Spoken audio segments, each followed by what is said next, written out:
예, 시작의 중심 잡아보겠습니다. MTN 이항영 전문위원과 함께합니다. 안녕하세요, 위원님. 네, 안녕하세요. 예, 간밤 미증시는 혼조 마감이 됐습니다. 그 안에서도 또 나스닥 지수가 사상 최고치를 경신을 하던데요. 어떻게 분석하고 계십니까? 네, 그 주시장에서의 차익 실현 심리가 분명히 있는 건 사실입니다. 크리스마스 연휴를 앞두고 있는 시점에서 뭔가 이익을 챙기려는 심리 분명히 있죠. 특히 지난주까지 또 사상 최고가 랠리를 올렸다는 그런 기대감에 있었고요. 그렇지만 또 한쪽에서 보면요, 어떤 그 변형된 어떤 코로나 백신, 코로나에 대한 문제가 있으면서 시장에 대한 불안감이 같이 있습니다. 그렇기 때문에 어떤 경계 매물, 차익 매물 분명히 나올 수 있는 시점이 분명합니다. 다만 그럼에도 불구하고 애플의 효과가 극대화되면서 오늘 나스닥이 끌고 올라가면서 사상 최고가를 갖고, 그리고 그 밑에 수많은 또 부품들이 따라 올라가면서 러셀 2000 같은 중소형주는 오늘도 강한 흐름을 보인 것이 사실이 되겠습니다. 애플만 보면은요, 장중에 오늘 3%가 넘는 주가의 흐름을 보이다가 막판에 3% 이하로 끝나긴 했지만 사상 최고 수준에 바짝 다가서면서 장중 최고 기록에는 불과 지금은 $5 수준까지 근접했기 때문에요. 거의 사상 최고 수준이라고 봐도 다름은 없습니다. 반면에 오늘 테슬라는 좀 하락했습니다. 그렇지만 장중의 하락에 비해서는 2% 안짝의 하락으로 마감됐는데요. 다시 한번 확인되지만 애플에서는 이번 보도에 따른 주가의 움직임, 그리고 여러 가지 뉴스에도 불구하고 한마디도 얘기를 안 하고 있는데요. 일론 머스크가 잠시 전에 한 2시간 전에 트윗을 하나 날렸습니다. 한마디로 약간 불편한 징계를 나타냈는데요. 이런 역사가 있었다고 합니다. 모델 3를 프로젝트를 하면서 상당히 자금 압박이라든가 여러 가지 어려움이 있었던 모양이에요. 그래갖고 팀 쿡에 그 당시에 인수 가능성을 한번 논의해보자면서 미팅을 요구했는데, 팀 쿡이 그 미팅 자체를 거절했었다는 과거 스토리를 올리면서 그 다음에 한마디로 했습니다. 그 당시에 주가는 지금같이 10분의 1 수준밖에 안 됐다 하면서 어찌 보면 약 올리는 것 같은 느낌을 했는데요. 그만큼 일론 머스크는 한편으로는 자신감이자 한편으로는 약간의 경쟁에 대한 우려감을 같이 표명했다라고 저는 그렇게 해설하고 있습니다. 한편 코로나 변종 바이러스가 확산되는 것은 분명한 팩트이기 때문에 여행 관련주가 어제에 이어서 이틀째 하락했습니다. 아메리칸 항공은 또 내려가고 로얄 캐리비안을 비롯한 대부분의 어떤 크루즈 선사들, 그리고 호텔주, 카지노주 오늘 대부분이 어저께 이어서 이틀째 하락한 모습이었습니다. 예. 일론 머스크가 애플카를 신경 쓰는 모양이네요. 예. 상황들 정리해 주셨고요. 이제 백신에 대한 효과가 있을지가 앞으로의 지금 주목도가 올라가고 있어서요. 이 부분도 좀 체크를 해주시고, 화이자하고 모더나 효능 시험 지금 착수하기로 했다고 하던데요.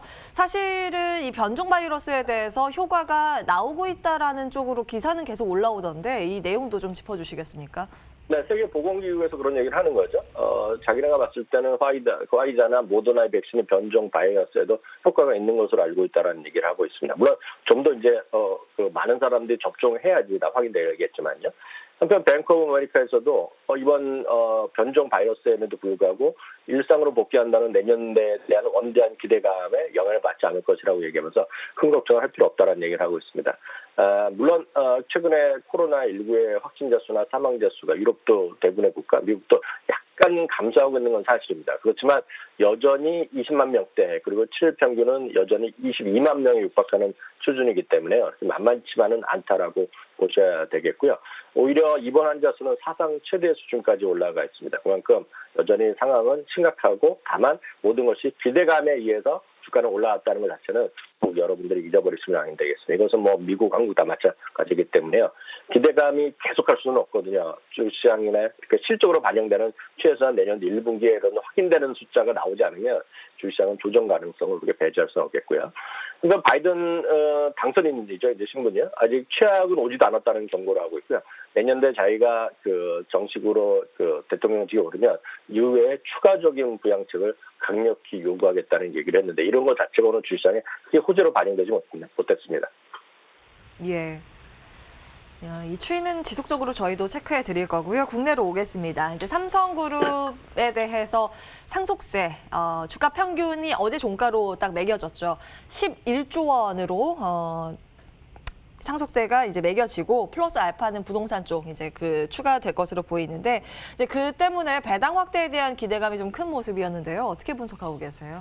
네, 사실 이 부분은 그 이관희 전 회장이 돌아가셨을 때부터 계속 언론에서 얘기하고 특히 증권가에서 얘기를 하고 있는 건데요. 다시 한번 제가 제 의견을 확실하게 드리겠습니다. 상속세의 그 재원을 마련하기 위해서 그래서 배당을 확대하고 그것 때문에 특별 배당을 준다 이런 것들은 전부 다 기대감이고요. 이거를 누구 하나 확인해 줄 수 있는 사람은 아무도 없어요. 전부 다 기대감이 불러가겠고요. 이거를 정말 배당을 늘려줄지 어떨지를 누가 알겠습니까? 특별 배당. 이거는 정말 대한민국에서 아는 사람 몇 명 없을 겁니다. 정말 자기네 최고 경영진, 최고 이사회 정도 아는 거죠. 이걸 함부로 우리가 예측하고 그것 때문에 주식을 샀다 팔았다는 거는 전 진짜 올바른 투자 방향이 아니라고 보고 있습니다.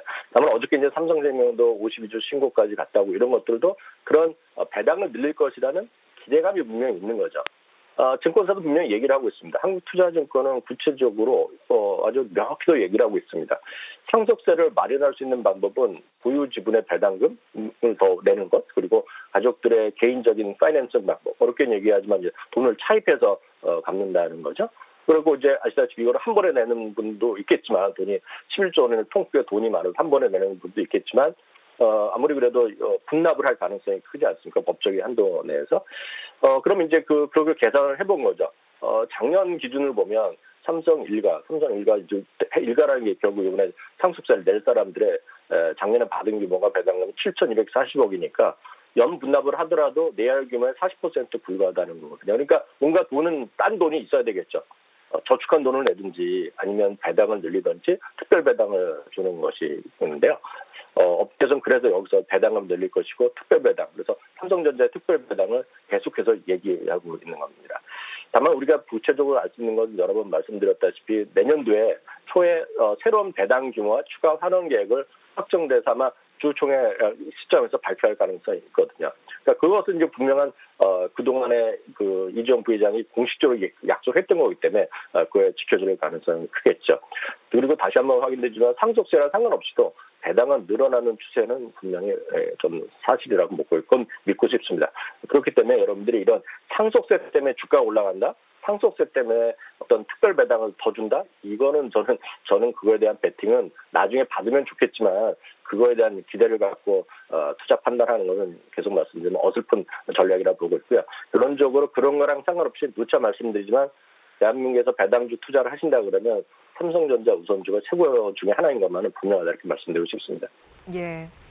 네, 이재용 부회장의 지분이 가장 많은 기업이 삼성물산이다 보니까 어제 좀 주가가 탄력적이었고 또 이재용 부회장의 삼성생명 상속 가능성도 주목받는 양상인데요. 어찌되었던 상속세 재원 마련 이슈보다는 이제 기본적인 기업의 내재 가치에 주목을 해야 된다라고 말씀을 주고 계신 거예요. 삼성전자에 대해서 긍정적인 평가 들어봤습니다. 오늘장 키포인트 이항영 전문위원과 함께했습니다.